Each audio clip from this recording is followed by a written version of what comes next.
ಈ ಕತೆ ಒಂದು ವಸೆದು. ಇಲ್ಲಿ ಗುರುದ್ವಾರ ಹತ್ರ ಹರ್ಪ್ರೀತ್ದು ಒಂದು ಅಂಗಡಿ ಇತ್ತು. ಈ ಅಂಗಡಿ ಸ್ವಲ್ಪ ದೊಡ್ಡದಾಗೇ ಇತ್ತು. ಹರ್ಪ್ರೀತ್ ಮಗ ಗುರ್ವಿಂದರ್ ಯಾವಾಗ್ಲೂ ತನ್ನ ಸ್ನೇಹಿತ ನಿಹಾಲ್ ಜೊತೆ ಅಂಗಡಿ ಒಳಗಡೆ ಕೂತಿರ್ತಿದ್ದ. ನಿನ್ನ ಅಂಗಡಿ ಇಷ್ಟು ದೊಡ್ಡದಾಗಿ ಬೆಳೆದಿದೆ, ನೀನು ಇನ್ನೊಂದು ಬಿಸ್ನೆಸ್ ಕೂಡ ಸ್ಟಾರ್ಟ್ ಮಾಡ್ಬೇಕು. ನಾನು ಬಿಸ್ನೆಸ್ ನಿನಗೆ ನಮ್ಮ ಮನೆಯವ್ರ ಬಗ್ಗೆ ಗೊತ್ತು ತಾನೆ. ಅವ್ರು ನನ್ನ ವೇಸ್ಟ್ ಅನ್ಕೊಂತಾರೆ, ಮತ್ತೆ ಹೇಳ್ತಾರೆ ಈ ಅಂಗಡಿನ ನೀನು ಸರಿಯಾಗಿ ನಡೆಸು ಅಷ್ಟೇ ಸಾಕು ಅಂತ. ಆದ್ರೆ ಒಂದಲ್ಲ ಒಂದಿನ ನೀನ್ ಈ ಅಂಗಡಿನ ಬಿಟ್ಟು ಬೇರೆ ಯೋಚನೆ ಮಾಡ್ಬೇಕಲ್ವಾ? ನನಗೂ ಕೂಡ ಮನ್ಸಿಲ್ಲ ಬಿಸ್ನೆಸ್ ಮಾಡೋದಕ್ಕೆ. ಆದ್ರೆ ಅಪ್ಪನ್ಗೆ ಯಾರು ಹೇಳೋರು? ನಿಮ್ಮ ಅಜ್ಜಿ. ಏನಂದೆ? ಅಯ್ಯೋ, ನಾನ್ ನಿನ್ನ ಬೈದಿಲ್ಲ, ನಾನು ನಿಮ್ಮ ಅಜ್ಜಿ ಹತ್ರ ಹೇಳು ಅಂತ ಹೇಳಕ್ ಬಂದೆ. ಮತ್ತೆ ಅಪ್ಪಾಜಿ ಅಜ್ಜಿ ಹೇಳೋ ಎಲ್ಲಾ ಮಾತನ್ನು ಕೇಳ್ತಾರೆ. ನೀನ್ ಮೊದ್ಲು ಅಜ್ಜಿ ಹತ್ರ ಮಾತಾಡು, ಆಮೇಲೆ ಅಪ್ಪ ತಾನಾಗೆ ಒಪ್ಕೋತಾರೆ. ಹಾ, ಈ ಐಡಿಯಾ ಏನು ಅಷ್ಟೊಂದು ಕೆಟ್ಟದಾಗಿಲ್ಲ. ಮತ್ತೆ ಬಿಸ್ನೆಸ್ ಏನ್ ಮಾಡೋದು? ನೀರಿಂದು. ನನ್ ಮಾತಿನ ಅರ್ಥ RO ನೀರಿಂದು. ಈ ನಡುವೆ ನೀನೇ ನೋಡ್ತಿದ್ಯಾ, ಎಲ್ರು ಕೂಡ ದೊಡ್ಡ ದೊಡ್ಡ ಬಾಟ್ಲ್ ನೀರನ್ನ ಆರ್ಡರ್ ಮಾಡೋದನ್ನ. ನಾವು ಆ ಮಿಷಿನನ್ನೇ ಹಾಕೋಣ, ಮತ್ತೆ ದೊಡ್ಡ ಬಾಟ್ಲಲ್ಲಿ ನೀರನ್ನ ತುಂಬಿಸಿ ಮಾರೋಣ. ತುಂಬಾ ದುಡ್ಡು ಸಿಗುತ್ತೆ, ಮತ್ತೆ ಇದಕ್ಕೆ ಜಾಸ್ತಿ ಇನ್ವೆಸ್ಟ್ಮೆಂಟು ಬೇಕಾಗಿಲ್ಲ. ಒಂದು ಸತಿ ನಮ್ಮ ವ್ಯಾಪಾರ ಸೆಟ್ ಆಯ್ತು ಅಂದ್ರೆ ಬರೀ ಆರ್ಡರ್ ತಗೊಳ್ಳೋದಷ್ಟೇ. ಆಮೇಲೆ ಜನರ ಮನೆ ಹತ್ರ ನೀರ್ ತಲುಪಿಸ್ಬೇಕು. ಸರಿ, ನಾನು ಅಜ್ಜಿ ಹತ್ರ ಮಾತಾಡ್ತೀನಿ. ಗುರ್ವಿಂದರ್ ವಾಪಸ್ ಮನೆಗ್ ಬಂದಾಗ ನೇರವಾಗಿ ಅಜ್ಜಿ ಹತ್ರ ಹೋಗ್ತಾನೆ. ಅಜ್ಜಿ, ಈಗ ನೀವೇ ನನಗ್ ಸಹಾಯ ಮಾಡ್ಬೇಕು. ಏನಾಯ್ತು? ಅಪ್ಪಾಜಿ ನನ್ನ ಮಾತನ್ನೇ ಕೇಳ್ತಾ ಇಲ್ಲ. ನಾನು ಬಿಸ್ನೆಸ್ ಮಾಡ್ಬೇಕು, ಆದ್ರೆ ಅಪ್ಪನ್ ಕಣ್ಣಿಗಂತೂ ನಾನೊಬ್ಬ ನಾಲಾಯಕ್ಕು. ಬಿಸ್ನೆಸ್? ನೀನೆಂತ ಬಿಸ್ನೆಸ್ ಮಾಡ್ತೀಯೋ? ನೀರಿಂದು. ಗುರ್ವಿಂದರ್ ತನ್ನ ಅಜ್ಜಿಗೆ RO ನೀರಿನ ಬಿಸ್ನೆಸ್ ಬಗ್ಗೆ ಹೇಳ್ತಾನೆ. ವ್ಯಾಪಾರ ಏನೋ ಚೆನ್ನಾಗಿದೆ, ಆದ್ರೆ ಹರ್ಪ್ರೀತ್ ಯಾಕೆ ಬೇಡ ಅಂತಿದ್ದಾನೆ? ಯಾಕಂದ್ರೆ ಅಪ್ಪ ಅನ್ಕೊಂಡಿದಾರ ನಾನು ಲಾಯಕ್ಕಿಲ್ಲ ಅಂತ. ನೀನೇನ್ ಚಿಂತೆ ಮಾಡ್ಬೇಡ, ನಿನ್ ಬಿಸ್ನೆಸ್ ರಿಬ್ಬನ್ನ ನಾನ್ ಕಟ್ ಮಾಡ್ತೇನೆ. ನನ್ನ ಪ್ರೀತಿಯ ಅಜ್ಜಿ. ಅಜ್ಜಿ ಹರ್ಪ್ರೀತ್ ಹತ್ರ ಗುರ್ವಿಂದರ್ ಬಿಸ್ನೆಸ್ ಬಗ್ಗೆ ಮಾತಾಡ್ತಾರೆ. ನಿನಗೇನೋ ತೊಂದ್ರೆ ಹರ್ಪ್ರೀತ್? ಗುರ್ವಿಂದರ್ ಬಿಸ್ನೆಸ್ ಐಡಿಯಾ ಚೆನ್ನಾಗೇ ಇದೆಯಲ್ಲೋ. ಅಮ್ಮ, ನನಗೆ ಐಡಿಯಾ ಮತ್ತೆ ಬಿಸ್ನೆಸ್ ಅಲ್ಲಿ ಯಾವುದೇ ಪ್ರಾಬ್ಲಮ್ ಇಲ್ಲ. ನನ್ಗಿರೋ ಪ್ರಾಬ್ಲಮ್ ಗುರ್ವೇಂದರ್ ಅವರ ಫ್ರೆಂಡ್ಸ್ದು. ಈ ಐಡಿಯಾ ಅವನ್ಗೆ ಅವ್ರ ಫ್ರೆಂಡು ನಿಹಾಲ್ ಕೊಟ್ಟಿರೋದು. ನನಗಂತೂ ಆ ಹುಡುಗನ ಮೇಲೆ ಒಂದು ಪೈಸಾ ವಿಶ್ವಾಸ ಇಲ್ಲ. ಅವನಂತೂ ಅವ್ರ ಅಪ್ಪ ಅಮ್ಮನ್ಗೆ ಮೋಸ ಮಾಡ್ತಾನೆ. ನನ್ಗನ್ಸುತ್ತೆ ಈ ಬಿಸ್ನೆಸ್ ಶುರು ಆದ್ಮೇಲೆ ಒಂದಲ್ಲ ಒಂದ್ ಸಮಸ್ಯೆ ಖಂಡಿತ ಆಗುತ್ತೆ ಅಂತ. ನೀನ್ ಮುಂಚೆನೆ ಜಾಸ್ತಿ ಯೋಚನೆ ಮಾಡ್ತಿದ್ಯಾ ಕಣೋ. ನನಗೇನ್ ಹಾಗಾಗತ್ತೆ ಅಂತ ಅನ್ನಿಸ್ತಾ ಇಲ್ಲ. ಸ್ವಲ್ಪ ನಿನ್ ಮಗನ್ ಮೇಲೆ ನಂಬಿಕೆ ಇರ್ಲಿ, ಆ ದೇವ್ರನ್ನ ನಂಬೋ. ಸರಿ ಅಮ್ಮ, ನೀವ್ ಹೇಳ್ತಿದ್ದೀರಲ್ಲ, ನಾನ್ ನಿಮ್ ಮೊಮ್ಮಗನ್ಗೆ ಅವನ್ ಬಿಸ್ನೆಸ್ ಐಡಿಯಾನ ಒಪ್ಕೊಂಡೆ ಅಂತ ಹೇಳ್ತೀನಿ. ಗುರ್ವಿಂದರ್ಗೆ ಈ ವಿಷಯ ಗೊತ್ತಾದಾಗ ಅವನು ಖುಷಿಯಿಂದ ಬಾಂಗ್ಡ ಆಡ್ತಿದ್ದ. ಇದಂತೂ ಸಂತೋಷದ ಸುದ್ದಿ ಅಜ್ಜಿ. ಈಗ ನೀವೆಲ್ಲ ನನ್ನ ನಂಬ್ಕೊಂಡಿರಿ. ನನ್ಗೆ ಈಗ ಆಶೀರ್ವಾದ ಮಾಡಿ ಅಜ್ಜಿ. ನನ್ನ ಆಶೀರ್ವಾದ ಯಾವಾಗ್ಲೂ ನಿನ್ ಮೇಲೆ ಇರತ್ತೆ ಗುರ್ವಿಂದರ್. ಆದಷ್ಟು ಬೇಗ ಗುರ್ವಿಂದರ್ RO ಮಿಷಿನ್ ಅನ್ನ ಹಾಕ್ತಾನೆ. ಅವನ್ ಬಿಸ್ನೆಸ್ ನ ಉದ್ಘಾಟನೆ ಅವ್ರಜ್ಜಿ ರಿಬ್ಬನ್ ಕಟ್ ಮಾಡಿ ಶುರು ಮಾಡ್ತಾರೆ. ಈಗ ಗುರ್ವಿಂದರ್ ಮತ್ತೆ ನಿಹಾಲ್ ಒಟ್ಟಿಗೆ ಕೆಲ್ಸ ಮಾಡ್ತಾ ಇದ್ರು. ಗುರ್ವಿಂದರ್ ಲೆಕ್ಕಾಚಾರದಲ್ಲಿ ತುಂಬಾ ಪಕ್ಕಾ ಇದ್ದ. ಹಿಂದೆ ಇರೋ ಸೊಸೈಟಿಗೆ 10 ಬಾಟ್ಲ್ ಹೋಗಿದೆ, ಮತ್ತೆ ಹೋಟೆಲ್ಗೆ 30, ಮತ್ತೆ ಒಟ್ಟಾರೆ 40. ಹೌದೌದು. ಹಾಗಾದ್ರೆ 40 ಬಾಟ್ಲಿಗೆ 1700 ರೂಪಾಯಿ ಆಗಿದೆ. ಬರೀ 1500 ರೂಪಾಯಿ ಕೊಟ್ಟಿದ್ಯಾ ನೀನು. ಅದು ನಾನು 200 ರೂಪಾಯಿ ಬಳಸ್ಕೊಂಡ್ಬಿಟ್ಟೆ. ನೀನು ನನ್ನ ಲೆಕ್ಕದಲ್ಲಿ ಬರ್ಕೋ ಅದನ್ನ. ನಿಹಾಲ್ ಕೆಟ್ಟೋನಾಗಿದ್ದ. ಗುರ್ವಿಂದರ್ಗೆ ಈ ಲೆಕ್ಕಾಚಾರ ಎಲ್ಲ ಅರ್ಥ ಆಗಲ್ಲ ಅಂತ ಅನ್ಕೊಂಡಿದ್ದ. ಈಗ ನಾನು ಬೇರೆ ಯಾವ್ದಾದ್ರು ದಾರಿ ಹುಡುಕ್ಲೇಬೇಕು. ನಿಹಾಲ್ಗೆ ಐಡಿಯಾ ಸಿಕ್ಕೇ ಬಿಡ್ತು. ಅವನಿಗೆ ಯಾವಾಗ್ಲೇ ಆರ್ಡರ್ ಬಂದ್ರು ಒಂದು ಖಾಲಿ ಬಾಟ್ಲಿಗೆ ನಲ್ಲಿ ನೀರನ್ನ ತುಂಬಿಸಿ ಬಾಟಲ್ ನ ಡೆಲಿವರಿ ಮಾಡ್ತಿದ್ದ. ಅದರಿಂದ ಬಂದಂತ ದುಡ್ಡನ್ನ ಅವನು ತನ್ನ ಜೇಬೊಳಗಡೆ ಹಾಕೋತಿದ್ದ. ನನಗ್ ಒಳ್ಳೆ ದಾರಿ ಸಿಕ್ಕಿದೆ. ಪ್ರತಿದಿನ ನಾನು 10-12 ಬಾರಿ ಈ ತರ ಮಾಡಿದ್ರೆ ಗುರ್ವಿಂದರ್ಗೆ ಹೇಗ್ ಗೊತ್ತಾಗುತ್ತೆ? ಗುರ್ವಿಂದರ್ ತುಂಬಾ ನಿಯತ್ತಿಂದ ತನ್ನ ಕೆಲಸ ಮಾಡ್ತಾ ಇದ್ದ. ಆದ್ರೆ ನಿಹಾಲ್ ಮೋಸ ಮಾಡೋದಕ್ಕೆ ಮುಂದಾಗಿದ್ದ. RO ಒಳ್ಳೆ ನೀರಿನ ಬದ್ಲಿಗೆ ನಲ್ಲಿಯ ಕೆಟ್ಟ ನೀರನ್ನ ಮಾರ್ತಿದ್ದ. ನಿಹಾಲ್ ಮಾರಿರೋ ನೀರಿಂದಾಗಿ ಕೆಲವು ಮಕ್ಕಳು ಅನಾರೋಗ್ಯವಾಗಿದ್ರು. ಡಾಕ್ಟರ್ ಆ ಮಕ್ಕಳನ್ನ ಟೆಸ್ಟ್ ಮಾಡಿದಾಗ ಅವರಿಗೆ ಆಶ್ಚರ್ಯ ಆಗತ್ತೆ, ಎಲ್ರಿಗೂ ಒಟ್ಟಿಗೆ ಕಾಲರಾ ಬಂದಿತ್ತು. ಇದ್ದಕ್ಕಿದ್ದಾಗೆ ಕಾಲರಾ ಹೇಗ್ ಸ್ಪ್ರೆಡ್ ಆಗುತ್ತೆ? ನೀವು RO ನೀರನ್ನ ಕುಡಿಯೋದಿಲ್ವಾ? ಇಲ್ಲ ಸರ್, ನಮ್ಮನೆಗೆ RO ನೀರೇ ಬರೋದು, ಹರ್ಪ್ರೀತ್ ಅಂಗಡಿಯಿಂದ. ನಮ್ಮನೆಗೂ ಕೂಡ. ಬಹುಶಃ ಆ ನೀರಲ್ಲೇ ಏನೋ ಸಮಸ್ಯೆ ಇರ್ಬೋದು. ಅಲ್ಲಿ ನಿಂತಿದ್ದಂತ ಎಲ್ಲಾ ಜನಗಳು ಈ ಮಾತನ್ನ ಕೇಳಿ ಕೋಪ ಮಾಡ್ಕೋತಾರೆ. ಇವತ್ತು ಈ ನೀರಿನ ಅಂಗಡಿಯವನಿಗೆ ಬುದ್ಧಿ ಕಲಿಸ್ಬೇಕು. ದುಡ್ಡಿನ ಆಸೆಗೋಸ್ಕರ ನಮ್ಮ ಮಕ್ಕಳ ಜೀವನದಲ್ಲಿ ಆಟ ಆಡ್ತಿದ್ದಾನವನು. ಆ ಜನಗಳ ಗುಂಪು ಹರ್ಪ್ರೀತ್ ಅಂಗಡಿ ಕಡೆ ಹೋಗುತ್ತೆ. ಅಲ್ಲಿ ಗಲಾಟೆನೆ ಶುರುವಾಗತ್ತೆ. ನೀವೆಲ್ಲ ಮೋಸಗಾರರು. ನಿಮ್ಮ ನೀರನ್ನ ಕುಡ್ದಿದ್ದಕ್ಕೆ ನಮ್ಮ ಮಕ್ಕಳಿಗೆ ಕಾಲರಾ ಬಂದಿದೆ. ನೀವಿಷ್ಟು ಆಸೆ ಪುರುಕ್ರು ಅಂತ ಯೋಚನೆ ಕೂಡ ಮಾಡಿರ್ಲಿಲ್ಲ. ನಮ್ ಮಕ್ಕಳು ನಿಮ್ಗೇನ್ ಅನ್ಯಾಯ ಮಾಡಿದ್ರು? ಹರ್ಪ್ರೀತ್ ಮತ್ತೆ ಗುರ್ವಿಂದರ್ಗೆ ಅರ್ಥನೇ ಆಗ್ತಿರಲ್ಲ ಅವರಿಂದ ಏನ್ ತಪ್ಪಾಗೋಗಿದೆ ಅನ್ನೋದು. ನಾವಂತೂ ಯಾವುದೇ ತಪ್ಪು ಮಾಡಿಲ್ಲ, ನೀವು ನನ್ನ ಮಾತನ್ನ ಕೇಳಿ. ಈಗ ಕೇಳೋದಕ್ಕೆ ಏನ್ ಉಳ್ದಿದೆ? ಆಗಲ್ಲಿಗೆ ಪೊಲೀಸರು ಬರ್ತಾರೆ. ಜನಗಳ ಕಂಪ್ಲೇಂಟ್ ಅನ್ನ ಕೇಳಿ ಹರ್ಪ್ರೀತ್ ಮತ್ತೆ ಗುರ್ವಿಂದರ್ನ ಅರೆಸ್ಟ್ ಮಾಡ್ತಾರೆ. ನಿಹಾಲ್ ಅಲ್ಲಿಂದ ಓಡ್ ಹೋಗೋ ಪ್ರಯತ್ನ ಮಾಡ್ತಿದ್ದ. ಅಷ್ಟೊತ್ತಿಗೆ ಕಾನ್ಸ್ಟೇಬಲ್ ಅವನನ್ನ ಹಿಡ್ಕೋತಾನೆ. ಪೊಲೀಸ್ ಸ್ಟೇಷನ್ ಅಲ್ಲಿ ನಿಹಾಲ್ನ ಎನ್ಕ್ವೈರಿ ಮಾಡಿದಾಗ ನಿಹಾಲ್ ಅವನ್ ತಪ್ಪನ್ನೆಲ್ಲ ಒಪ್ಕೋತಾನೆ. ನಾನೇ ಆರೋ ನೀರನ್ನ ಬದಲಾಗಿ ರಸ್ತೆಲಿರೋ ನಲ್ಲಿ ನೀರನ್ನ ತುಂಬಿಸ್ದೆ. ನನ್ನ ಲಾಭಕ್ಕೋಸ್ಕರ ಈ ತರ ಮಾಡ್ದೆ. ಪೊಲೀಸರು ಹರ್ಪ್ರೀತ್ ಮತ್ತೆ ಗುರ್ವಿಂದರ್ನ ರಿಲೀಸ್ ಮಾಡ್ತಾರೆ. ಆದ್ರೆ ಈಗ್ಲೂ ಕೂಡ ಅವರು ಅಂಗಡಿಲ್ ಕೂತಿದ್ದಾಗ ಜನಗಳು ಅವರನ್ನ ಅನುಮಾನದಿಂದನೇ ನೋಡ್ತಾರೆ. ಇವರೆಲ್ಲ ಅತಿ ಆಸೆ ಪಡೋರು, ಇವ್ರ ಹತ್ರ ನಾವು ಏನು ತಗೋಬಾರ್ದು. ಗುರ್ವಿಂದರ್ನ ಕೆಟ್ಟ ಸ್ನೇಹದ ಕಾರಣದಿಂದ ಇವತ್ತು ಅವನ ಇಡೀ ಕುಟುಂಬಕ್ಕೆ ಕಪ್ಪು ಕಳಂಕ ಬಂದಿದೆ. ಬಹುಶಃ ಅದಕ್ಕೋಸ್ಕರನೇ ಹಿರಿಯರ್ ಹೇಳೋದು ಅನ್ಸತ್ತೆ, ಸ್ನೇಹನ ಯೋಚನೆ ಮಾಡ್ಬೇಕು ಅಂತ. ಈ ಕತೆ ಒಂದು ವಸೆದು. ಇಲ್ಲಿ ಗುರುದ್ವಾರ ಹತ್ರ ಹರ್ಪ್ರೀತ್ದು ಒಂದು ಅಂಗಡಿ ಇತ್ತು. ಈ ಅಂಗಡಿ ಸ್ವಲ್ಪ ದೊಡ್ಡದಾಗೇ ಇತ್ತು. ಹರ್ಪ್ರೀತ್ ಮಗ ಗುರ್ವಿಂದರ್ ಯಾವಾಗ್ಲೂ ತನ್ನ ಸ್ನೇಹಿತ ನಿಹಾಲ್ ಜೊತೆ ಅಂಗಡಿ ಒಳಗಡೆ ಕೂತಿರ್ತಿದ್ದ. ನಿನ್ನ ಅಂಗಡಿ ಇಷ್ಟು ದೊಡ್ಡದಾಗಿ ಬೆಳೆದಿದೆ, ನೀನು ಇನ್ನೊಂದು ಬಿಸ್ನೆಸ್ ಕೂಡ ಸ್ಟಾರ್ಟ್ ಮಾಡ್ಬೇಕು. ನಾನು ಬಿಸ್ನೆಸ್ ನಿನಗೆ ನಮ್ಮ ಮನೆಯವ್ರ ಬಗ್ಗೆ ಗೊತ್ತು ತಾನೆ. ಅವ್ರು ನನ್ನ ವೇಸ್ಟ್ ಅನ್ಕೊಂತಾರೆ. ಮತ್ತೆ ಹೇಳ್ತಾರೆ ಈ ಅಂಗಡಿನ ನೀನು ಸರಿಯಾಗಿ ನಡೆಸು, ಅಷ್ಟೇ ಸಾಕು ಅಂತ. ಆದ್ರೆ ಒಂದಲ್ಲ ಒಂದಿನ ನೀನ್ ಈ ಅಂಗಡಿನ ಬಿಟ್ಟು ಬೇರೆ ಯೋಚನೆ ಮಾಡ್ಬೇಕಲ್ವಾ? ನನಗೂ ಕೂಡ ಮನ್ಸಿಲ್ಲ ಬಿಸ್ನೆಸ್ ಮಾಡೋದಕ್ಕೆ. ಆದ್ರೆ ಅಪ್ಪನ್ಗೆ ಯಾರು ಹೇಳೋರು? ನಿಮ್ಮ ಅಜ್ಜಿ. ಏನಂದೆ? ಅಯ್ಯೋ, ನಾನ್ ನಿನ್ನ ಬೈದಿಲ್ಲ, ನಾನು ನಿಮ್ಮ ಅಜ್ಜಿ ಹತ್ರ ಹೇಳು ಅಂತ ಹೇಳಕ್ ಬಂದೆ. ಮತ್ತೆ ಅಪ್ಪಾಜಿ ಅಜ್ಜಿ ಹೇಳೋ ಎಲ್ಲಾ ಮಾತನ್ನು ಕೇಳ್ತಾರೆ. ನೀನ್ ಮೊದ್ಲು ಅಜ್ಜಿ ಹತ್ರ ಮಾತಾಡು, ಆಮೇಲೆ ಅಪ್ಪ ತಾನಾಗೆ ಒಪ್ಕೋತಾರೆ. ಹಾ, ಈ ಐಡಿಯಾ ಏನು ಅಷ್ಟೊಂದು ಕೆಟ್ಟದಾಗಿಲ್ಲ. ಮತ್ತೆ ಬಿಸ್ನೆಸ್ ಏನ್ ಮಾಡೋದು? ನೀರಿಂದು. ನನ್ ಮಾತಿನ ಅರ್ಥ RO ನೀರಿಂದು. ಈ ನಡುವೆ ನೀನೇ ನೋಡ್ತಿದ್ಯಾ, ಎಲ್ರೂ ಕೂಡ ದೊಡ್ಡ ದೊಡ್ಡ ಬಾಟಲ್ ನೀರನ್ನ ಆರ್ಡರ್ ಮಾಡೋದನ್ನ. ನಾವು ಆ ಮಿಷಿನನ್ನೇ ಹಾಕೋಣ, ಮತ್ತೆ ದೊಡ್ಡ ಬಾಟ್ಲಲ್ಲಿ ನೀರನ್ನ ತುಂಬಿಸಿ ಮಾರೋಣ. ತುಂಬಾ ದುಡ್ಡು ಸಿಗುತ್ತೆ, ಮತ್ತೆ ಇದಕ್ಕೆ ಜಾಸ್ತಿ ಇನ್ವೆಸ್ಟ್ಮೆಂಟು ಬೇಕಾಗಿಲ್ಲ. ಒಂದು ಸತಿ ನಮ್ಮ ವ್ಯಾಪಾರ ಸೆಟ್ ಆಯ್ತು ಅಂದ್ರೆ ಬರೀ ಆರ್ಡರ್ ತಗೊಳ್ಳೋದಷ್ಟೇ. ಆಮೇಲೆ ಜನರ ಮನೆ ಹತ್ರ ನೀರ್ ತಲುಪಿಸ್ಬೇಕು. ಸರಿ, ನಾನು ಅಜ್ಜಿ ಹತ್ರ ಮಾತಾಡ್ತೀನಿ. ಗುರ್ವಿಂದರ್ ವಾಪಸ್ ಮನೆಗ್ ಬಂದಾಗ ನೇರವಾಗಿ ಅಜ್ಜಿ ಹತ್ರ ಹೋಗ್ತಾನೆ. ಅಜ್ಜಿ, ಈಗ ನೀವೇ ನನಗ್ ಸಹಾಯ ಮಾಡ್ಬೇಕು. ಏನಾಯ್ತು? ಅಪ್ಪಾಜಿ ನನ್ನ ಮಾತನ್ನೇ ಕೇಳ್ತಾ ಇಲ್ಲ. ನಾನು ಬಿಸ್ನೆಸ್ ಮಾಡ್ಬೇಕು, ಆದ್ರೆ ಅಪ್ಪನ್ ಕಣ್ಣಿಗಂತೂ ನಾನೊಬ್ಬ ನಾಲಾಯಕ್ಕು. ಬಿಸ್ನೆಸ್? ನೀನೆಂತ ಬಿಸ್ನೆಸ್ ಮಾಡ್ತೀಯೋ? ನೀರಿಂದು. ಗುರ್ವಿಂದರ್ ತನ್ನ ಅಜ್ಜಿಗೆ RO ನೀರಿನ ಬಿಸ್ನೆಸ್ ಬಗ್ಗೆ ಹೇಳ್ತಾನೆ. ವ್ಯಾಪಾರ ಏನೋ ಚೆನ್ನಾಗಿದೆ, ಆದ್ರೆ ಹರ್ಪ್ರೀತ್ ಯಾಕೆ ಬೇಡ ಅಂತಿದ್ದಾನೆ? ಯಾಕಂದ್ರೆ ಅಪ್ಪ ಅನ್ಕೊಂಡಿದಾರ ನಾನು ಲಾಯಕ್ಕಿಲ್ಲ ಅಂತ. ನೀನೇನ್ ಚಿಂತೆ ಮಾಡ್ಬೇಡ, ನಿನ್ ಬಿಸ್ನೆಸ್ ರಿಬ್ಬನ್ನ ನಾನ್ ಕಟ್ ಮಾಡ್ತೇನೆ. ನನ್ನ ಪ್ರೀತಿಯ ಅಜ್ಜಿ. ಅಜ್ಜಿ ಹರ್ಪ್ರೀತ್ ಹತ್ರ ಗುರ್ವಿಂದರ್ ಬಿಸ್ನೆಸ್ ಬಗ್ಗೆ ಮಾತಾಡ್ತಾರೆ. ನಿನಗೇನೋ ತೊಂದ್ರೆ ಹರ್ಪ್ರೀತ್?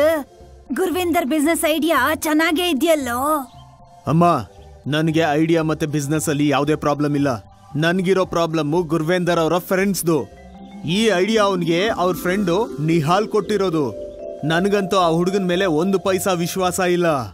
ಅವನಂತೂ ಅವ್ರ ಅಪ್ಪ ಅಮ್ಮನ್ಗೆ ಮೋಸ ಮಾಡ್ತಾನೆ. ನನ್ಗನ್ಸುತ್ತೆ ಈ ಬಿಸ್ನೆಸ್ ಶುರು ಆದ್ಮೇಲೆ ಒಂದಲ್ಲ ಒಂದ್ ಸಮಸ್ಯೆ ಖಂಡಿತ ಆಗುತ್ತೆ ಅಂತ. ನೀನ್ ಮುಂಚೆನೆ ಜಾಸ್ತಿ ಯೋಚನೆ ಮಾಡ್ತಿದ್ಯಾ ಕಣೋ. ನನಗೇನ್ ಹಾಗಾಗತ್ತೆ ಅಂತ ಅನ್ನಿಸ್ತಾ ಇಲ್ಲ. ಸ್ವಲ್ಪ ನಿನ್ ಮಗನ್ ಮೇಲೆ ನಂಬಿಕೆ ಇರ್ಲಿ, ಆ ದೇವ್ರನ್ನ ನಂಬೋ. ಸರಿ ಅಮ್ಮ, ನೀವ್ ಹೇಳ್ತಿದ್ದೀರಲ್ಲ, ನಾನ್ ನಿಮ್ ಮೊಮ್ಮಗನ್ಗೆ ಅವನ್ ಬಿಸ್ನೆಸ್ ಐಡಿಯಾನ ಒಪ್ಕೊಂಡೆ ಅಂತ ಹೇಳ್ತೀನಿ. ಗುರ್ವಿಂದರ್ಗೆ ಈ ವಿಷಯ ಗೊತ್ತಾದಾಗ ಅವನು ಖುಷಿಯಿಂದ ಬಾಂಗ್ಡ ಆಡ್ತಿದ್ದ. ಇದಂತೂ ಸಂತೋಷದ ಸುದ್ದಿ ಅಜ್ಜಿ. ಈಗ ನೀವೆಲ್ಲ ನನ್ನ ನಂಬ್ಕೊಂಡಿರಿ. ನನ್ಗೆ ಈಗ ಆಶೀರ್ವಾದ ಮಾಡಿ ಅಜ್ಜಿ. ನನ್ನ ಆಶೀರ್ವಾದ ಯಾವಾಗ್ಲೂ ನಿನ್ ಮೇಲೆ ಇರತ್ತೆ ಗುರ್ವಿಂದರ್. ಆದಷ್ಟು ಬೇಗ ಗುರ್ವಿಂದರ್ RO ಮಿಷಿನ್ ಅನ್ನ ಹಾಕ್ತಾನೆ. ಅವನ್ ಬಿಸ್ನೆಸ್ ನ ಉದ್ಘಾಟನೆ ಅವ್ರಜ್ಜಿ ರಿಬ್ಬನ್ ಕಟ್ ಮಾಡಿ ಶುರು ಮಾಡ್ತಾರೆ. ಈಗ ಗುರ್ವಿಂದರ್ ಮತ್ತೆ ನಿಹಾಲ್ ಒಟ್ಟಿಗೆ ಕೆಲ್ಸ ಮಾಡ್ತಾ ಇದ್ರು. ಗುರ್ವಿಂದರ್ ಲೆಕ್ಕಾಚಾರದಲ್ಲಿ ತುಂಬಾ ಪಕ್ಕಾ ಇದ್ದ. ಹಿಂದೆ ಇರೋ ಸೊಸೈಟಿಗೆ 10 ಬಾಟ್ಲ್ ಹೋಗಿದೆ, ಮತ್ತೆ ಹೋಟೆಲ್ಗೆ 30, ಮತ್ತೆ ಒಟ್ಟಾರೆ 40. ಹೌದೌದು. ಹಾಗಾದ್ರೆ 40 ಬಾಟ್ಲಿಗೆ 1700 ರೂಪಾಯಿ ಆಗಿದೆ. ಬರೀ 1500 ರೂಪಾಯಿ ಕೊಟ್ಟಿದ್ಯಾ ನೀನು. ಅದು ನಾನು 200 ರೂಪಾಯಿ ಬಳಸ್ಕೊಂಬಿಟ್ಟೆ. ನೀನು ನನ್ನ ಲೆಕ್ಕದಲ್ಲಿ ಬರ್ಕೋ ಅದನ್ನ. ನಿಹಾಲ್ ಕೆಟ್ಟೋನಾಗಿದ್ದ. ಗುರ್ವಿಂದರ್ಗೆ ಈ ಲೆಕ್ಕಾಚಾರ ಎಲ್ಲ ಅರ್ಥ ಆಗಲ್ಲ ಅಂತ ಅನ್ಕೊಂಡಿದ್ದ. ಈಗ ನಾನು ಬೇರೆ ಯಾವ್ದಾದ್ರು ದಾರಿ ಹುಡುಕ್ಲೇಬೇಕು. ನಿಹಾಲ್ಗೆ ಐಡಿಯಾ ಸಿಕ್ಕೇ ಬಿಡ್ತು. ಅವನಿಗೆ ಯಾವಾಗ್ಲೇ ಆರ್ಡರ್ ಬಂದ್ರು ಒಂದು ಖಾಲಿ ಬಾಟ್ಲಿಗೆ ನಲ್ಲಿ ನೀರನ್ನ ತುಂಬಿಸಿ ಬಾಟಲ್ನ ಡೆಲಿವರಿ ಮಾಡ್ತಿದ್ದ. ಅದರಿಂದ ಬಂದಂತ ದುಡ್ಡನ್ನ ಅವನು ತನ್ನ ಜೇಬೊಳಗಡೆ ಹಾಕೋತಿದ್ದ.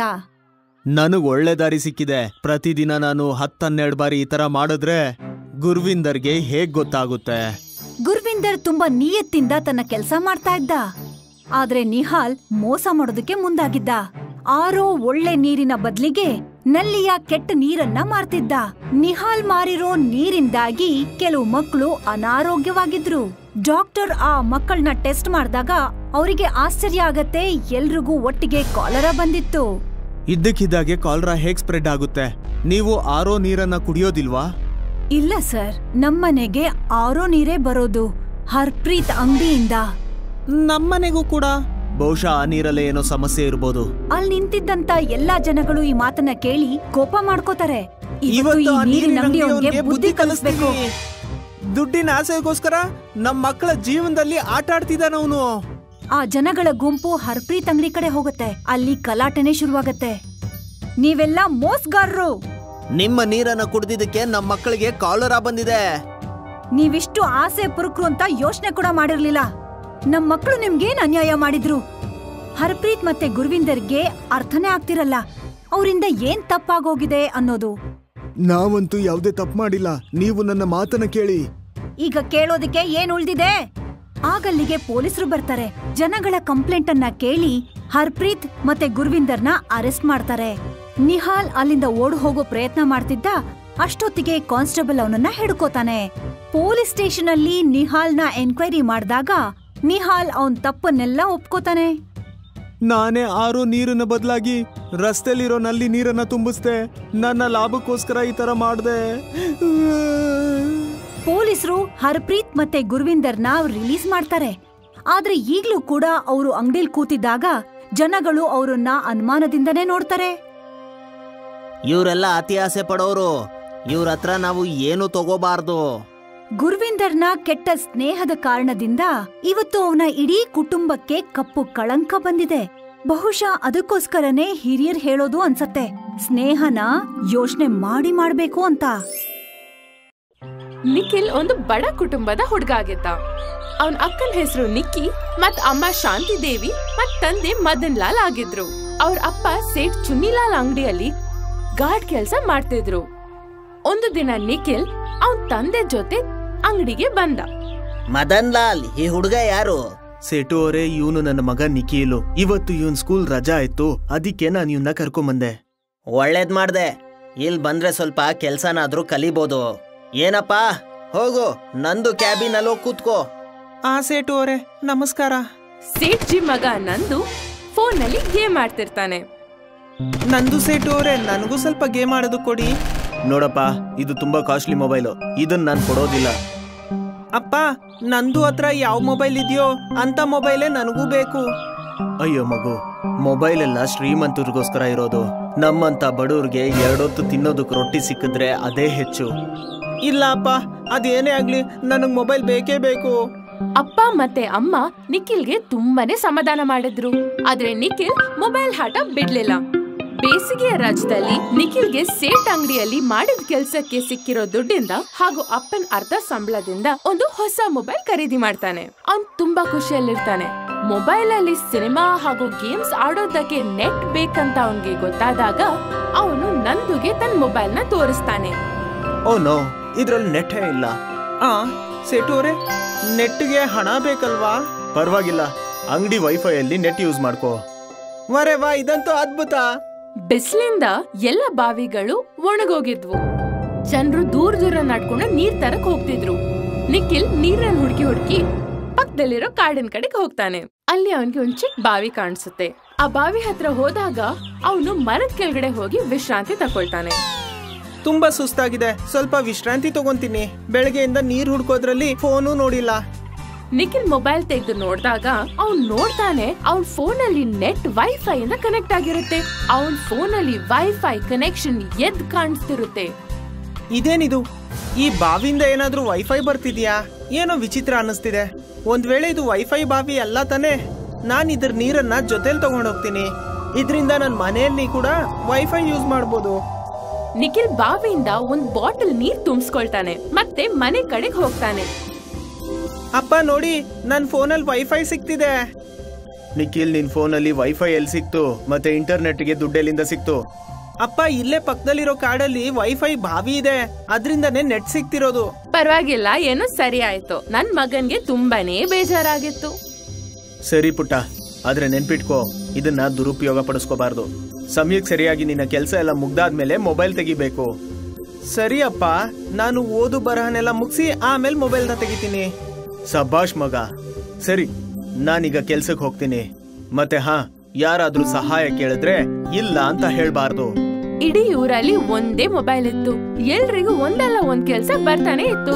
ಇವಾಗ ನಿಖಿಲ್ ಹತ್ರ ಮೊಬೈಲ್ ಇರೋ ವಿಷಯ ಊರಿನ ಎಲ್ಲಾ ಜನರಿಗೂ ಗೊತ್ತಾಗಿತ್ತು. ಪ್ರತಿ ದಿನ ಎಲ್ಲಾ ಜನರು ನಿಖಿಲ್ ಹತ್ರ ಅವ್ರ ಕೆಲ್ಸ ತಗೊಂಡ್ ಬರ್ತಿದ್ರು. ಇದರಿಂದ ಬೆಳಗ್ಗೆ 6ರಿಂದ ರಾತ್ರಿ 8 ಗಂಟೆವರೆಗೂ ಟೈಮ್ ಇಟ್ಟಿದ್ರು. ಮದನ್ ಅವ್ರೇ, ಓಹೋ ಮದನ್ ಅವ್ರೇ. ಅಯ್ಯೋ ಗಜೋದರಣ್ಣ, ಇಷ್ಟು ಬೆಳಗ್ಗೆ ಯಾಕೆ ಹಿಂಗ್ ಕೂಕೋತಾ ಇದೀರಾ? ನನಗೆ ತುಂಬಾ ದೊಡ್ಡ ಸಮಸ್ಯೆ ಆಗ್ಬಿಟ್ಟಿದೆ. ನಮ್ಮ ಬಸಂತಿ ಕೂಡ ನಿನ್ನೆಯಿಂದ ಕಾಣಿಸ್ತಾ ಇಲ್ಲ. ಓ, ಬಸಂತಿ ನಿನ್ ಹೆಂಡ್ತಿನಾ? ಹೋಗಿ ಪೊಲೀಸ್ ಸ್ಟೇಷನ್ ಅಲ್ಲಿ ಕಂಪ್ಲೇಂಟ್ ಕೊಡು. ಇಲ್ಲಂದ್ರೆ ನಿಮ್ ಸಂಬಂಧಿಕರ ಹತ್ರ ವಿಚಾರಿಸು. ಒಂದ್ ವೇಳೆ ಅಲ್ಲೂ ಹೋಗಿರ್ಬೋದು. ಅಯ್ಯೋ, ಏನ್ ಮಾತಾಡ್ತಿದ್ದೀರಾ ಅಣ್ಣ?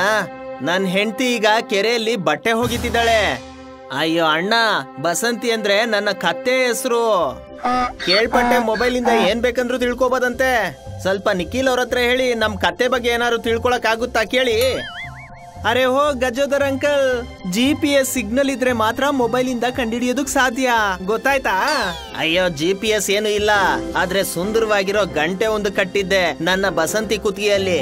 ಏನ್ ಅದನ್ನ ಬಳಸಿ ಏನಾದ್ರೂ ಹುಡುಕ್ಬೋದಾ ಹೇಳಪ್ಪ? ಅದಾದ್ಮೇಲೆ ಕಳ್ಳು ಮೂಚಿಯ ನಂಬರ್ ಬರುತ್ತೆ. ನಿಖಿಲ್ ಅವರೇ, ನಿಮ್ಗೆ ಗೊತ್ತಿದೆ ನಾವ್ ಮಾಡೋ ಅಂತ ಚಪ್ಪಲಿ ಎಷ್ಟು ಚೆನ್ನಾಗಿರುತ್ತೆ ಮತ್ತು ತುಂಬಾ ಕಡಿಮೆ ಬೆಲೆ ಅಂತ, ಮತ್ತೆ ಗಟ್ಟಿಗೂ ಇರುತ್ತೆ. ನನಗ್ ಬೇಕಾಗಿರೋದು ಯಾವ್ದಾದ್ರು ವ್ಯಾಪಾರಿ ನಮ್ಮ ಚಪ್ಪಲಿಗೆ ಆರ್ಡರ್ ಕೊಟ್ಟು ತಗೊಂಡ್ ಹೋಗ್ಬೇಕು. ಸರಿ ಕಲ್ಲು ಅಂಕಲ್, ನಾನ್ ಇವತ್ತೇ ನಿಮ್ಮ ಅಂಗಡಿ ಮತ್ತೆ ಚಪ್ಪಲಿನೆಲ್ಲ ಫೋಟೋ ಹಿಡಿದು ಅದನ್ನ ಸಂಬಂಧಿತ ವೆಬ್ಸೈಟ್ ಅಲ್ಲಿ ಪೋಸ್ಟ್ ಮಾಡ್ತೀನಿ. ಕಾಂಟ್ಯಾಕ್ಟ್ ಅಲ್ಲಿ ನಿಮ್ದೇ ಮೊಬೈಲ್ ನಂಬರ್ ಅನ್ನ ಕೊಡ್ತೀನಿ. ನಿಖಿಲ್ ಅವ್ರೆ, ನಿಮ್ದಕ್ಕೆ ಗೊತ್ತೇ ಇದೆ, ನಂದು ಮದ್ವೆ ಆಗೇ ಇಲ್ಲ. ನನ್ನ ವಯಸ್ಸು ಆಗ್ತಾ ಇದೆ. ನಮ್ದ್ರಲ್ಲಿ ಅಂತದ್ ಏನ್ ಕೊರತೆ ಇದೆ? ಸ್ವಲ್ಪ ಕಪ್ಗಿದೆ, ಮತ್ತೆ ಚಿಕ್ಕದಾಗಿದ್ದೀನಿ, ಮತ್ತೆ ಹಲ್ಲು ಈಚೆ ಇದೆ, ಸ್ವಲ್ಪ ತೊದಲ್ತೀನಿ. ನೋಡೋದಕ್ಕೆ ಅಷ್ಟಾಗೇನ್ ಚೆನ್ನಾಗಿಲ್ಲ, ಮತ್ತೆ ಒಂದ್ ಕಣ್ಣು ಮಾತ್ರ ಕಾಣಿಸೋದಿಲ್ಲ. ನನ್ನ ಫೋಟೋನ ತೆಗೆದ್ಬಿಟ್ಟು shaadike.com ಅಲ್ಲಿ ನನ್ನ ಬಯೋಡೇಟಾನ ಹಾಕ್ಬಿಡ್ಪುಟ್ಟ. ಹೇಗಾದ್ರೂ ಮಾಡಿ ನಮ್ದಕ್ಕೆ ಒಂದು ಹುಡುಗಿನ ಹುಡ್ಕೊಡು ಪುಟ್ಟ. ನಮ್ಮೂರಲ್ಲಿ ಒಳ್ಳೆಯವನು ಅಂತ ಹಾಕು. ರೆಹಮತ್ ಅಲಿ ಖಾನ್ ಅಂತ ನಮ್ಮಪ್ಪ ನಮ್ದಕ್ಕೆ ಒಳ್ಳೆ ಹೆಸರು ಇಟ್ಟಿದ್ದಾರೆ, ಅದನ್ನ ಹಾಕು. ಇದ್ದಕ್ಕಿದ್ದಂಗೆ ವೈಫೈ ಡಿಸ್ಕನೆಕ್ಟ್ ಆಗ್ಬಿಡುತ್ತೆ. ಅವನು ತುಂಬಾ ಬೇಜಾರ್ ಮಾಡ್ಕೊಳ್ತಾನೆ. ಅವ್ನು ಹೋಗಿ ನೋಡಿದಾಗ ಇಲಿಗಳು ವೈಫೈ ನೀರಿನ ಬಾಟಲ್ ನ ನೀರನ್ನು ಕೆಳಗಡೆ ಹಾಕಿರ್ತಾರೆ. ಇದೇನಾಗೋಯ್ತು? ಈಗ ಇಂಟರ್ನೆಟ್ ಹೇಗೆ ಉಪಯೋಗಿಸ್ಲಿ? ನಾಳೆನೆ ಹೋಗ್ತೀನಿ ವೈಫೈ ಬಾವಿ ಹತ್ರ. ನಿಖಿಲ್ ಮರುದಿನ ಬೆಳಿಗ್ಗೆ ವೈಫೈ ಬಾವಿ ಹತ್ರ ಹೋಗ್ತಾನೆ. ಅಲ್ಲಿ ನೋಡಿದಾಗ ಪಕ್ಕದಲ್ಲಿ ಒಂದು ರಸ್ತೆ ಕಟ್ತಿದ್ರು, ಮತ್ತೆ ಆ ಬಾವಿಗೆ ಮಣ್ಣ ತುಂಬಿಸಿದ್ರು. ಅಲ್ಲಿ ಸ್ವಲ್ಪ ನೀರಿತ್ತು. ಆ ನೀರ್ನ ಅವನು ಬಾಟಲ್ ಅಲ್ಲಿ ತುಂಬಿಸಿ ಮನೆಗ್ ತರ್ತಾನೆ. ಮನೆಗ್ ಬಂದ್ಮೇಲೆ ನಿಖಿಲ್ ತುಂಬಾನೇ ಅಳ್ತಾನೆ. ಮತ್ ಏನು ತಿಂದೆ ಹಂಗೆ ಮಲಗ್ ಬಿಡ್ತಾನೆ. ಮಲಗಿದ್ದಾಗ ಅವನ್ಗೊಂದ್ ಕನ್ಸ್ ಬೀಳುತ್ತೆ. ಶ್ರಮ ಪಡ್ದೆ ಯಾವ ಕೆಲ್ಸನೂ ಆಗಲ್ಲ ಅಂತ ಅವನ್ಗೆ ತಿಳಿಯುತ್ತೆ. ನನಗ್ ಗೊತ್ತಾಯ್ತು ನಾನೀಗ ಏನ್ ಮಾಡ್ಬೇಕು ಅಂತ. ಮರುದಿನ ಬೆಳಗ್ಗೆ ಎದ್ದು ಅವನ್ ಮನೆ ಹಿಂದ್ಗಡೆ ಒಂದು ಬಾವಿ ತೋಡಕ್ ಶುರು ಮಾಡ್ತಾನೆ. 1 ವಾರ 10 ದಿನ ಕಷ್ಟಪಟ್ಟ ಮೇಲೆ ಆ ಬಾವಿಯಿಂದ ನೀರ್ ಬರಕ್ ಶುರುವಾಗುತ್ತೆ. ಆ ನೀರಿಗೆ ಅವನ ಹತ್ರ ಇರೋ ಬಾಟಲ್ ನೀರ್ನ ಹಾಕ್ಬಿಡ್ತಾನೆ. ಇವಾಗ ಅವನ್ ಬಾವಿ ಕೂಡ ವೈಫೈ ಬಾವಿ ಆಗ್ಬಿಡುತ್ತೆ. ಶ್ರಮ ಪಟ್ ಮಾಡಿರೋ ಕೆಲ್ಸ ಯಾವತ್ತೂ ನಷ್ಟ ಆಗಲ್ಲ, ಮತ್ತು ಶ್ರಮ ಇಲ್ದೆ ಮಾಡೋ ಕೆಲ್ಸ ಯಾವತ್ತೂ ಶಾಶ್ವತ ಅಲ್ಲ. ನಿಖಿಲ್ ಒಂದು ಬಡ ಕುಟುಂಬದ ಹುಡುಗ ಆಗಿದ್ದ.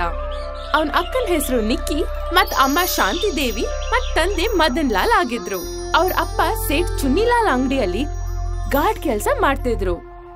ಒಂದು ದಿನ ನಿಖಿಲ್ ಅವನ್ ತಂದೆ ಜೊತೆ ಅಂಗಡಿಗೆ ಬಂದ. ಮದನ್ ಲಾಲ್, ಈ ಹುಡುಗ ಯಾರು? ಸೇಟು ಅವರೇ, ಇವನು ನನ್ನ ಮಗ ನಿಖಿಲು. ಇವತ್ತು ಇವನ್ ಸ್ಕೂಲ್ ರಜಾ ಆಯ್ತು, ಅದಕ್ಕೆ ನಾನು ಇವನ್ನ ಕರ್ಕೊಂಬಂದೆ. ಒಳ್ಳೇದ್ ಮಾಡ್ದೆ. ಇಲ್ಲಿ ಬಂದ್ರೆ ಸ್ವಲ್ಪ ಕೆಲ್ಸನಾದ್ರೂ ಕಲಿಬೋದು. ಏನಪ್ಪ, ಹೋಗು ನಂದು ಕ್ಯಾಬಿನ್ ಅಲ್ಲಿ ಕೂತ್ಕೋ. ಸೇಟು ಅವರೇ ನಮಸ್ಕಾರ. ಸೇಠ್ಜಿ ಮಗ ನಂದು ಫೋನ್ ನಲ್ಲಿ ಗೇಮ್ ಆಡ್ತಿರ್ತಾನೆ. ನಂದು ಸೇಟು ಅವರೇ, ನನಗೂ ಸ್ವಲ್ಪ ಗೇಮ್ ಆಡೋದು ಕೊಡಿ. ನೋಡಪ್ಪ, ಇದು ತುಂಬಾ ಕಾಸ್ಟ್ಲಿ ಮೊಬೈಲು, ಇದನ್ನ ನಾನು ಕೊಡೋದಿಲ್ಲ. ಅಪ್ಪ, ನಂದು ಹತ್ರ ಯಾವ ಮೊಬೈಲ್ ಇದೆಯೋ ಅಂತ ಮೊಬೈಲೇ ನನಗೂ ಬೇಕು. ಅಯ್ಯೋ ಮಗು, ಮೊಬೈಲ್ ಎಲ್ಲ ಶ್ರೀಮಂತರಿಗೋಸ್ಕರ ಇರೋದು. ನಮ್ಮಂತ ಬಡವ್ರಿಗೆ 2 ಹೊತ್ತು ತಿನ್ನೋದಕ್ಕೆ ರೊಟ್ಟಿ ಸಿಕ್ಕಿದ್ರೆ ಅದೇ ಹೆಚ್ಚು. ಇಲ್ಲ ಅಪ್ಪ, ಅದೇನೇ ಆಗ್ಲಿ ನನಗ್ ಮೊಬೈಲ್ ಬೇಕೇ ಬೇಕು. ಅಪ್ಪ ಮತ್ತೆ ಅಮ್ಮ ನಿಖಿಲ್ಗೆ ತುಂಬಾನೇ ಸಮಾಧಾನ ಮಾಡಿದ್ರು. ಆದ್ರೆ ನಿಖಿಲ್ ಮೊಬೈಲ್ ಆಟ ಬಿಡ್ಲಿಲ್ಲ. ಬೇಸಿಗೆಯ ರಾಜ್ಯದಲ್ಲಿ ನಿಖಿಲ್ಗೆ ಸೇಟ್ ಅಂಗಡಿಯಲ್ಲಿ ಮಾಡಿದ ಕೆಲ್ಸಕ್ಕೆ ಸಿಕ್ಕಿರೋ ದುಡ್ಡಿಂದ ಹಾಗೂ ಅಪ್ಪನ ಅರ್ಧ ಸಂಬಳದಿಂದ ಒಂದು ಹೊಸ ಮೊಬೈಲ್ ಖರೀದಿ ಮಾಡ್ತಾನೆ. ಅವ್ನ್ ತುಂಬಾ ಖುಷಿಯಲ್ಲಿರ್ತಾನೆ. ಮೊಬೈಲ್ ಅಲ್ಲಿ ಸಿನಿಮಾ ಹಾಗೂ ಗೇಮ್ಸ್ ಆಡೋದಕ್ಕೆ ನೆಟ್ ಬೇಕಂತ ಅವನ್ಗೆ ಗೊತ್ತಾದಾಗ ಅವನು ನಂದುಗೆ ತನ್ನ ಮೊಬೈಲ್ ನ ತೋರಿಸ್ತಾನೆ. ಓ ನೋ, ಇದ್ರಲ್ಲಿ ನೆಟ್ಟೇ ಇಲ್ಲ. ಸೇಟು ಅವರೇ, ನೆಟ್ಗೆ ಹಣ ಬೇಕಲ್ವಾ? ಪರವಾಗಿಲ್ಲ, ಅಂಗಡಿ ವೈಫೈ ಅಲ್ಲಿ ನೆಟ್ ಯೂಸ್ ಮಾಡ್ಕೋ. ವರೆ ವಾ, ಇದಂತೂ ಅದ್ಭುತ. ಬಿಸಿಲಿಂದ ಎಲ್ಲ ಬಾವಿಗಳು ಒಣಗೋಗಿದ್ವು. ಜನರು ದೂರ ನಡ್ಕೊಂಡು ನೀರ್ ತರಕ್ ಹೋಗ್ತಿದ್ರು. ನಿಖಿಲ್ ನೀರನ್ನ ಹುಡುಕಿ ಪಕ್ಕದಲ್ಲಿರೋ ಕಾಡಿನ ಕಡೆಗೆ ಹೋಗ್ತಾನೆ. ಅಲ್ಲಿ ಅವನ್ಗೆ ಒಂದ್ ಚಿಕ್ಕ ಬಾವಿ ಕಾಣಿಸುತ್ತೆ. ಆ ಬಾವಿ ಹತ್ರ ಹೋದಾಗ ಅವನು ಮರದ ಕೆಳಗಡೆ ಹೋಗಿ ವಿಶ್ರಾಂತಿ ತಕೊಳ್ತಾನೆ. ತುಂಬಾ ಸುಸ್ತಾಗಿದೆ, ಸ್ವಲ್ಪ ವಿಶ್ರಾಂತಿ ತಗೊಂತೀನಿ. ಬೆಳಗ್ಗೆಯಿಂದ ನೀರ್ ಹುಡ್ಕೋದ್ರಲ್ಲಿ ಫೋನು ನೋಡಿಲ್ಲ. ನಿಖಿಲ್ ಮೊಬೈಲ್ ತೆಗೆದು ನೋಡಿದಾಗ ಅವ್ನ್ ನೋಡ್ತಾನೆ ಅವನ್ ಫೋನ್ ಅಲ್ಲಿ ನೆಟ್ ವೈಫೈ ಇಂದ ಕನೆಕ್ಟ್ ಆಗಿರುತ್ತೆ. ಅವನ್ ಫೋನ್ ಅಲ್ಲಿ ವೈಫೈ ಕನೆಕ್ಷನ್ ಎದ್ ಕಾಣಿಸ್ತಿರುತ್ತೆ. ಇದೇನಿದು, ಈ ಬಾವಿಯಿಂದ ಏನಾದ್ರೂ ವೈಫೈ ಬರ್ತಿದ್ಯಾ? ಏನೋ ವಿಚಿತ್ರ ಅನ್ನಿಸ್ತಿದೆ. ಒಂದ್ ವೇಳೆ ಇದು ವೈಫೈ ಬಾವಿ ಅಲ್ಲ ತಾನೆ? ನಾನ್ ಇದ್ರ ನೀರನ್ನ ಜೊತೆಲಿ ತಗೊಂಡ್ ಹೋಗ್ತೀನಿ. ಇದ್ರಿಂದ ನನ್ ಮನೆಯಲ್ಲಿ ಕೂಡ ವೈಫೈ ಯೂಸ್ ಮಾಡ್ಬೋದು. ನಿಖಿಲ್ ಬಾವಿಯಿಂದ ಒಂದ್ ಬಾಟಲ್ ನೀರ್ ತುಂಬಿಸ್ಕೊಳ್ತಾನೆ ಮತ್ತೆ ಮನೆ ಕಡೆಗೆ ಹೋಗ್ತಾನೆ. ಅಪ್ಪ ನೋಡಿ, ನನ್ ಫೋನಲ್ಲಿ ವೈಫೈ ಸಿಕ್ತಿದೆ. ನಿಖಿಲ್, ನಿನ್ ಫೋನಲ್ಲಿ ವೈಫೈ ಎಲ್ಲಿ ಸಿಕ್ತು? ಮತ್ತೆ ಇಂಟರ್ನೆಟ್ಗೆ ದುಡ್ಡೆಲ್ಲಿಂದ ಸಿಕ್ತು? ಅಪ್ಪ, ಇಲ್ಲೇ ಪಕ್ಕದಲ್ಲಿರೋ ಕಾಡಲ್ಲಿ ವೈಫೈ ಬಾವಿ ಇದೆ, ಅದ್ರಿಂದನೇ ನೆಟ್ ಸಿಕ್ತಿರೋದು. ಪರವಾಗಿಲ್ಲ, ಏನೋ ಸರಿ ಆಯ್ತು. ನನ್ ಮಗನ್ಗೆ ತುಂಬಾನೇ ಬೇಜಾರಾಗಿತ್ತು. ಸರಿ ಪುಟ್ಟ, ಆದ್ರೆ ನೆನ್ಪಿಟ್ಕೋ, ಇದನ್ನ ದುರುಪಯೋಗ ಪಡಿಸ್ಕೋಬಾರ್ದು. ಸಮಯಕ್ಕೆ ಸರಿಯಾಗಿ ನಿನ್ನ ಕೆಲಸ ಎಲ್ಲ ಮುಗ್ದಾದ್ಮೇಲೆ ಮೊಬೈಲ್ ತೆಗಿಬೇಕು. ಸರಿ ಅಪ್ಪ, ನಾನು ಓದು ಬರಹನೆಲ್ಲ ಮುಗಿಸಿ ಆಮೇಲೆ ಮೊಬೈಲ್ನ ತೆಗಿತೀನಿ. ಸಬಾಷ್ ಮಗ. ಸರಿ, ನಾನೀಗ ಕೆಲ್ಸಕ್ಕೆ ಹೋಗ್ತೀನಿ. ಮತ್ತೆ ಯಾರಾದ್ರೂ ಸಹಾಯ ಕೇಳಿದ್ರೆ ಇಲ್ಲ ಅಂತ ಹೇಳ್ಬಾರ್ದು. ಇಡೀ ಊರಲ್ಲಿ ಒಂದೇ ಮೊಬೈಲ್ ಇತ್ತು. ಎಲ್ರಿಗೂ ಒಂದಲ್ಲ ಒಂದ್ ಕೆಲ್ಸ ಬರ್ತಾನೆ ಇತ್ತು. ಇವಾಗ ನಿಖಿಲ್ ಹತ್ರ ಮೊಬೈಲ್ ಇರೋ ವಿಷಯ ಊರಿನ ಎಲ್ಲಾ ಜನರಿಗೂ ಗೊತ್ತಾಗಿತ್ತು. ಪ್ರತಿ ದಿನ ಎಲ್ಲಾ ಜನರು ನಿಖಿಲ್ ಹತ್ರ ಅವ್ರ ಕೆಲ್ಸ ತಗೊಂಡ್ ಬರ್ತಿದ್ರು. ಇದರಿಂದ ಬೆಳಗ್ಗೆ 6ರಿಂದ ರಾತ್ರಿ 8 ಗಂಟೆವರೆಗೂ ಟೈಮ್ ಇಟ್ಟಿದ್ರು. ಮದನ್ ಅವ್ರೇ, ಓಹೋ ಮದನ್ ಅವ್ರೇ. ಅಯ್ಯೋ ಗಜೋದರಣ್ಣ, ಇಷ್ಟು ಬೆಳಗ್ಗೆ ಯಾಕೆ ಹಿಂಗ್ ಕೂಕೋತಾ ಇದೀರಾ? ನನಗೆ ತುಂಬಾ ದೊಡ್ಡ ಸಮಸ್ಯೆ ಆಗ್ಬಿಟ್ಟಿದೆ. ನಮ್ಮ ಬಸಂತಿ ಕೂಡ ನಿನ್ನೆಯಿಂದ ಕಾಣಿಸ್ತಾ ಇಲ್ಲ. ಓ, ಬಸಂತಿ ನಿನ್ ಹೆಂಡ್ತಿನಾ? ಹೋಗಿ ಪೊಲೀಸ್ ಸ್ಟೇಷನ್ ಅಲ್ಲಿ ಕಂಪ್ಲೇಂಟ್ ಕೊಡು. ಇಲ್ಲಂದ್ರೆ ನಿಮ್ ಸಂಬಂಧಿಕರ ಹತ್ರ ವಿಚಾರಿಸು. ಒಂದ್ ವೇಳೆ ಅಲ್ಲೂ ಹೋಗಿರ್ಬೋದು. ಅಯ್ಯೋ, ಏನ್ ಮಾತಾಡ್ತಿದ್ದೀರಾ ಅಣ್ಣ? ನನ್ ಹೆಂಡತಿ ಈಗ ಕೆರೆಯಲ್ಲಿ ಬಟ್ಟೆ ಹೋಗಿತಿದ್ದಾಳೆ. ಅಯ್ಯೋ ಅಣ್ಣ, ಬಸಂತಿ ಅಂದ್ರೆ ನನ್ನ ಕತ್ತೆ ಹೆಸರು. ಕೇಳ್ಪಟ್ಟೆ ಮೊಬೈಲ್ ಇಂದ ಏನ್ ಬೇಕಂದ್ರೂ ತಿಳ್ಕೊಬೋದಂತೆ. ಸ್ವಲ್ಪ ನಿಖಿಲ್ ಅವ್ರ ಹತ್ರ ಹೇಳಿ ನಮ್ ಕತ್ತೆ ಬಗ್ಗೆ ಏನಾದ್ರು ತಿಳ್ಕೊಳಕ್ ಆಗುತ್ತಾ ಕೇಳಿ. ಅರೆ ಹೋ ಗಜೋದರ್ ಅಂಕಲ್, GPS ಸಿಗ್ನಲ್ ಇದ್ರೆ ಮಾತ್ರ ಮೊಬೈಲ್ ಇಂದ ಕಂಡಿಡಿಯೋದಕ್ ಸಾಧ್ಯ, ಗೊತ್ತಾಯ್ತಾ? ಅಯ್ಯೋ, GPS ಏನು ಇಲ್ಲ, ಆದ್ರೆ ಸುಂದರವಾಗಿರೋ ಗಂಟೆ ಒಂದು ಕಟ್ಟಿದ್ದೆ ನನ್ನ ಬಸಂತಿ ಕುತ್ತಿಗೆಯಲ್ಲಿ. ಏನ್ ಅದನ್ನ ಬಳಸಿ ಏನಾದ್ರೂ ಹುಡುಕ್ಬೋದ ಹೇಳಪ್ಪ? ಅದಾದ್ಮೇಲೆ ಕಳ್ಳು ಮೂಚಿಯ ನಂಬರ್ ಬರುತ್ತೆ. ನಿಖಿಲ್ ಅವ್ರೆ, ನಿಮ್ಗೆ ಗೊತ್ತಿದೆ ನಾವ್ ಮಾಡೋ ಅಂತ ಚೊಪ್ಲಿ ಎಷ್ಟು ಚೆನ್ನಾಗಿರುತ್ತೆ ಮತ್ತು ತುಂಬಾ ಕಡಿಮೆ ಬೆಲೆ ಅಂತ, ಮತ್ತೆ ಗಟ್ಟಿಗೂ ಇರುತ್ತೆ.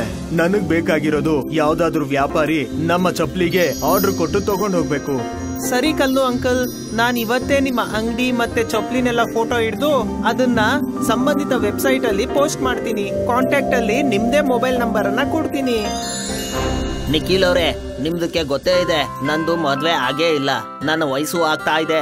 ನಮ್ದ್ರಲ್ಲಿ ಅಂತದ್ ಏನ್ ಕೊರತೆ ಇದೆ? ಸ್ವಲ್ಪ ಕಪ್ಗಿದೆ, ಮತ್ತೆ ಚಿಕ್ಕದಾಗಿದ್ದೀನಿ, ಮತ್ತೆ ಹಲ್ಲು ಈಚೆ ಇದೆ, ಸ್ವಲ್ಪ ತೊದಲ್ತೀನಿ.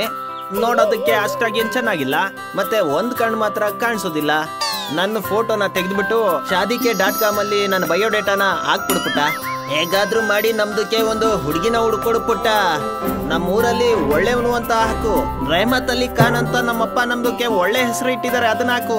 ಇದ್ದಕ್ಕಿದ್ದಂಗೆ ವೈಫೈ ಡಿಸ್ಕನೆಕ್ಟ್ ಆಗ್ಬಿಡುತ್ತೆ. ಅವನು ತುಂಬಾ ಬೇಜಾರ್ ಮಾಡ್ಕೊಳ್ತಾನೆ. ಅವ್ನು ಹೋಗಿ ನೋಡಿದಾಗ ಇಲಿಗಳು ವೈಫೈ ನೀರಿನ ಬಾಟಲ್ ನ ನೀರನ್ನು ಕೆಳಗಡೆ ಹಾಕಿರ್ತಾರೆ. ಇದೇನಾಗೋಯ್ತು? ಈಗ ಇಂಟರ್ನೆಟ್ ಹೇಗೆ ಉಪಯೋಗಿಸ್ಲಿ? ನಾಳೆನೆ ಹೋಗ್ತೀನಿ ವೈಫೈ ಬಾವಿ ಹತ್ರ. ನಿಖಿಲ್ ಮರುದಿನ ಬೆಳಿಗ್ಗೆ ವೈಫೈ ಬಾವಿ ಹತ್ರ ಹೋಗ್ತಾನೆ. ಅಲ್ಲಿ ನೋಡಿದಾಗ ಪಕ್ಕದಲ್ಲಿ ಒಂದು ರಸ್ತೆ ಕಟ್ತಿದ್ರು ಮತ್ತೆ ಆ ಬಾವಿಗೆ ಮಣ್ಣ ತುಂಬಿಸಿದ್ರು. ಅಲ್ಲಿ ಸ್ವಲ್ಪ ನೀರಿತ್ತು. ಆ ನೀರ್ನ ಅವನು ಬಾಟಲ್ ಅಲ್ಲಿ ತುಂಬಿಸಿ ಮನೆಗ್ ತರ್ತಾನೆ. ಮನೆಗ್ ಬಂದ್ಮೇಲೆ ನಿಖಿಲ್ ತುಂಬಾನೇ ಅಳ್ತಾನೆ. ಮತ್ ಏನು ತಿಂದೆ ಹಂಗೆ ಮಲಗ್ ಬಿಡ್ತಾನೆ. ಮಲಗಿದ್ದಾಗ ಅವನ್ಗೊಂದ್ ಕನ್ಸ್ ಬೀಳುತ್ತೆ. ಶ್ರಮ ಪಡದೆ ಯಾವ ಕೆಲ್ಸನೂ ಆಗಲ್ಲ ಅಂತ ಅವನ್ಗೆ ತಿಳಿಯುತ್ತೆ. ನನಗ್ ಗೊತ್ತಾಯ್ತು, ನಾನೀಗ ಏನ್ ಮಾಡ್ಬೇಕು ಅಂತ. ಮರುದಿನ ಬೆಳಗ್ಗೆ ಎದ್ದು ಅವನ್ ಮನೆ ಹಿಂದ್ಗಡೆ ಒಂದು ಬಾವಿ ತೋಡಕ್ ಶುರು ಮಾಡ್ತಾನೆ. 1 ವಾರ 10 ದಿನ ಕಷ್ಟಪಟ್ಟ ಮೇಲೆ ಆ ಬಾವಿಯಿಂದ ನೀರ್ ಬರಕ್ ಶುರುವಾಗುತ್ತೆ. ಆ ನೀರಿಗೆ ಅವನ ಹತ್ರ ಇರೋ ಬಾಟಲ್ ನೀರ್ನ ಹಾಕ್ಬಿಡ್ತಾನೆ. ಇವಾಗ ಅವನ್ ಬಾವಿ ಕೂಡ ವೈಫೈ ಬಾವಿ ಆಗ್ಬಿಡುತ್ತೆ. ಶ್ರಮ ಪಟ್ ಮಾಡಿರೋ ಕೆಲ್ಸ ಯಾವತ್ತೂ ನಷ್ಟ ಆಗಲ್ಲ ಮತ್ತು ಶ್ರಮ ಇಲ್ದೆ ಮಾಡೋ ಕೆಲ್ಸ ಯಾವತ್ತೂ ಶಾಶ್ವತ ಅಲ್ಲ.